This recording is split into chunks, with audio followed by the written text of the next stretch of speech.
عمران خان کی جان پہ حملہ، پاکستان کی سلامتی پہ حملہ ہے، پاکستان کی جمہوریت پہ حملہ ہے، پاکستان کی خانہ جنگی کی سازش ہے۔ یہ عمران خان کی جان لینے کا ایک منظم منصوبہ ہے۔ عوام کی طاقت کے آگے کوئی کھڑا نہیں ہو سکتا، اور رانا ثناءاللہ جیسا اجرتی قاتل اور ذہنی مریض جس کا بار بار یہ ذکر کر رہا ہے، جس کا یہ بار بار ذکر کر رہا تھا کہ ہم کچل دیں گے، 25 تاریخ کو یہ چلے گئے،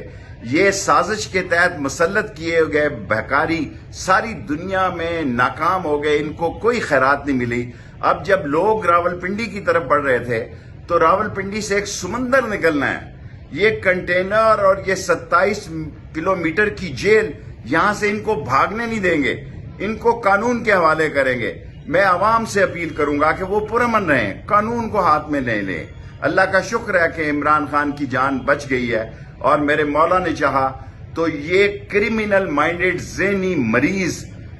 اور اجرتی قاتل رانا ثناءاللہ اور اس کے پیچھے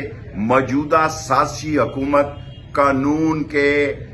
شکنجے میں آئے گی اور قانون کے دائرے سے نہیں نکل سکتی۔ پاکستان ان مسائل سے نکلے گا، اور قوم عمران خان کے پیچھے کھڑی ہے، اور جو اصلی اور نسلی ہے وہ عمران خان کے ساتھ کھڑا ہے، اور پاکستان انشاءاللہ ان سازشیوں سے